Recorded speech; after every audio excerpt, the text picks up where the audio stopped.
More evacuations out of an Ontario First Nation after the local water supply in Kashechewan became contaminated.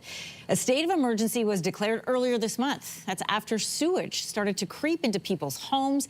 And as of Sunday, a few hundred people are still waiting to be flown out. With more this morning on the situation on the ground is Peterson Spence. He's a youth executive director of the Kashechewan Youth Advisory Group. Thank you for joining us this morning.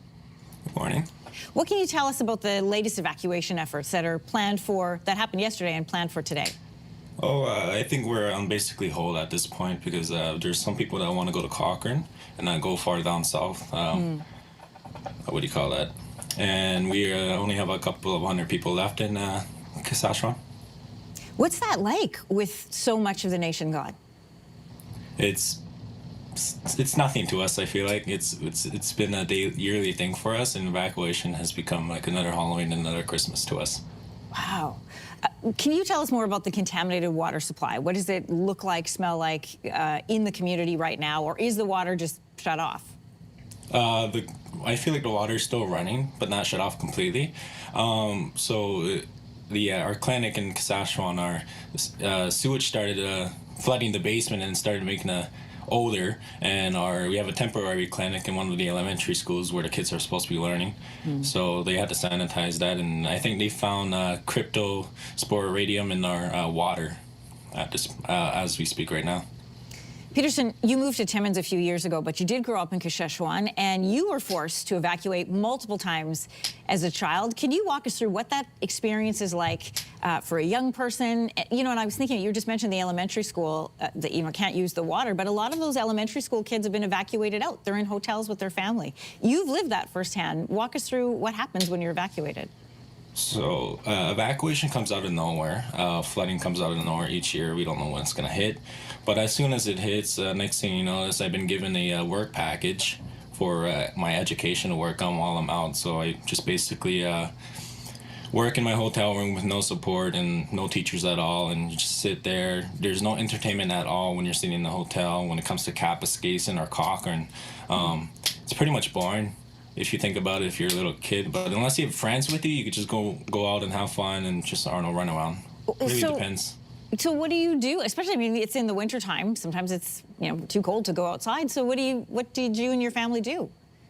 So, well, what we usually do is we get the opportunity to shop for our groceries, right, and ship them down down north, because it's pretty expensive up there in the north when it comes to grocery shopping, and you know. Peterson, I find it so interesting that teachers have an education pack, I think you called it, just ready to go because they are used to evacuations, I guess. Yeah. This year's a little different. Our education director has implemented schooling on our host sites in some room in the hotel rooms, where teachers will actually be in there this time, which is great news to hear. Yeah. When I was in a meeting yesterday. Well, that is good news to hear. Listen, your group has been in the room for meetings that involve leaders from the community and those who are trying to help. So based on what you've heard in these meetings, what kind of progress do you think is being made? I would say not much, but it's all of the, it just really depends on the weather, right? And we just entered in our long-term evacuation to 14 to 60 days right now. 14 to 60 days, man. Part of the work that your group does is to try and bring awareness to what's happening, which is part of our conversation today. Yeah. What is your wish for the future of Kashechewan First Nation and other communities like it? You know, I'm surprised, but maybe not surprised to hear that this is something that you expect almost on a yearly basis.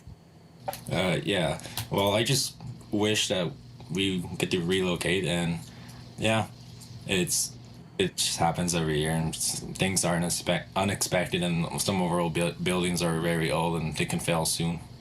You know, those of us who live down south in communities where if there is a water crisis, it is fixed within the week. How do you feel when you look at that comparison of Kashechewan to maybe more communities down south? Oh, I feel like not getting like big equipment up north is very hard. So that's why we have the James Bay Winter Road, where we have the big trailers bringing them up. Actually, the Kashechewan First Nation received funds for the water plant, and they did order the parts, but it's taken a while to get them down north there. Peterson Spence, he's with the Youth Executive Director of the Kashechewan Youth Advisory Group. I enjoyed our conversation today. Thanks for joining us on Your Morning. Thank you. If you like that video, make sure to subscribe to the Your Morning YouTube feed, where you can find all kinds of new content posted every weekday morning.